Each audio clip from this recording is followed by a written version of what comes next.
ابلیس کی جہنم میں سزا۔ ایک مرتبہ ابلیس حضرت موسیٰ علیہ السلام کے پاس آیا اور کہنے لگا کہ اللہ تعالیٰ نے آپ کو اپنی رسالت کے لیے منتخب فرما لیا ہے اور تیرے ساتھ اللہ نے کلام فرمایا ہے۔ موسیٰ علیہ السلام نے فرمایا، تو درست کہتا ہے، پر تو کیا چاہتا ہے اور تو ہے کون؟ ابلیس نے کہا، اے موسیٰ، اپنے رب سے عرض کرو کہ تیری ایک مخلوق تجھ سے توبہ کی قبولیت کا سوال کر رہی ہے۔ اللہ تعالیٰ نے موسیٰ علیہ السلام کو وحی فرمائی کہ اے موسیٰ، اسے کہہ دو جو تو نے سوال کیا ہے میں نے قبول کیا، اور اسے یہ بھی فرما دو کہ آدم علیہ السلام کی قبر کو سجدہ کر لے، جب اس نے سجدہ کر لیا تو میں اس کی توبہ قبول کر لوں گا اور گناہ بخش دوں گا۔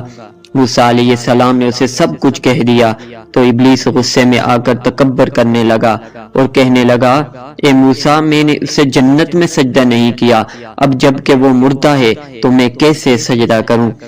روایت میں آتا ہے کہ دوزخ میں ابلیس پر انتہائی سخت عذاب ہوگا۔ اس سے پوچھا جائے گا کہ تو نے اللہ کا عذاب کیسے پایا؟ وہ کہے گا شدید ترین ہے۔ اسے کہا جائے گا کہ آدم علیہ السلام جنت کے باغات میں ہیں، ان کو سجدہ کر کے معافی مانگ لے تاکہ تجھے معافی مل جائے، تو فوراً انکار کر دے گا۔ تو ابلیس پر تمام جہنمیوں کے عذاب سے 70,000 گنا عذاب سخت کر دیا جائے گا۔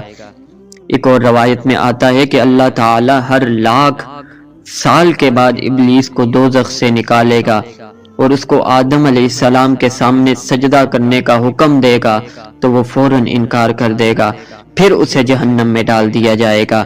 بروز قیامت آگ کی ایک کرسی رکھی جائے گی، ابلیس لعنتی کو اس پر بٹھایا جائے گا، شیاطین اور کفار اس کے پاس جمع ہو جائیں گے اور اس کی آواز سنیں گے۔ اس وقت اس کی آواز گدے کی آواز کی طرح ہوگی اور وہ پوچھے گا، اے دوزخیو، تمہارے رب نے جو وعدہ کیا تھا آج تم نے اسے کیسے پایا؟ تو وہ کہیں گے کہ رب کا وعدہ حق ہے۔ پھر کہے گا، آج میں رحمت سے مایوس ہو چکا ہوں۔ اللہ تعالیٰ فرشتوں کو حکم فرمائے گا کہ اسے اور اس کے پیروکاروں کو آگ کے گرزوں سے مارو۔ وہ 40 سال تک جہنم میں گرتے جائیں گے اور جہنم سے باہر نکلنے کا حکم نامہ کبھی بھی نہیں سنیں گے۔ اور یہ بھی بیان کیا جاتا ہے کہ بروز قیامت ابلیس کو لایا جائے گا اور اسے آگ کی کرسی پر بیٹھنے کا حکم دیا جائے گا، گلے میں لعنت کا توق ہوگا۔ اللہ تعالیٰ عذاب والے فرشتے کو حکم فرمائے گا کہ اسے کرسی سمیت کھینچ لو اور دوزخ میں پھینک دو۔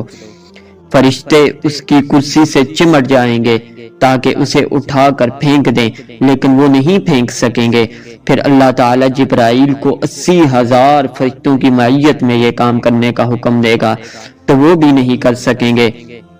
پھر اسرافیل اور اس کے بعد اسرائیل علیہ السلام کو حکم ہوگا اور ان دونوں کے ساتھ 80,000 فرشتہ ہوگا، لیکن یہ بھی نہیں کر سکیں گے۔